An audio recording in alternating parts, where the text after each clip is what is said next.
接下來我為大家來紹介暫編嘅第三首詩，叫做奇妙嘅夢，奇妙的夢，奇妙的夢。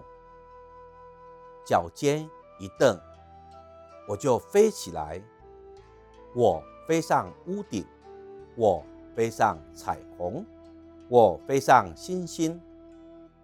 我和甲蟲講話，我和小鳥合唱，我和大象遊戲，我和熱帶魚游泳。在夢中，我是小精靈，所以我喜歡做夢。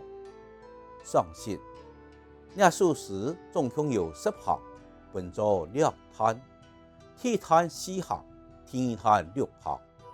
第一段嘅第一句話點出兩夢嘅奇妙，就是第一人稱嘅眼，腳一蹬就閉起來咧。人常常唔愛閉，不過啲奇妙嘅夢地度，眼才閉起來咧。描寫出了夢嘅奇妙，延續了愛閉嘅能力，眼啲接下來嘅神秘，閉到想愛閉嘅地方，佢就是屋頂、天宮、樓上嘅、樓神嘅。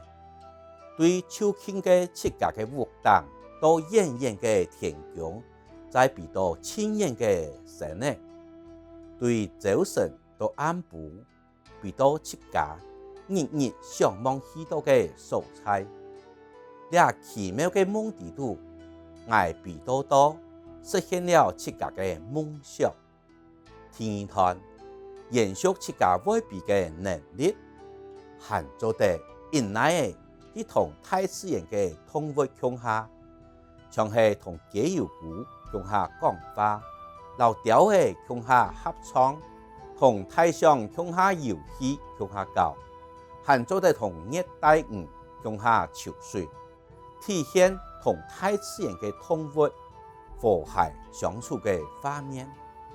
假使第一段描寫嘅係早晨暗晡，做得自由來去到7格相愛嘅地方，做得穿過時間嘅限制。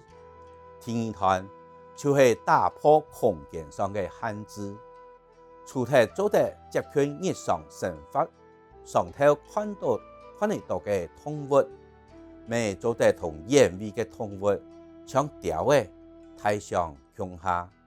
歸屬時表現出穿越時間、打破空間限制，同大自然和諧共下嘅奇妙嘅自由自在嘅夢。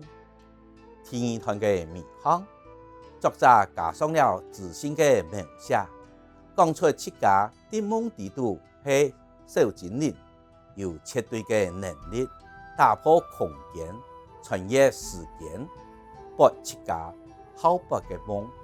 歸屬時充滿了奇妙嘅想象，愛未化作小精靈，擁有神奇嘅能力，同大自然共下和諧快樂嘅相處。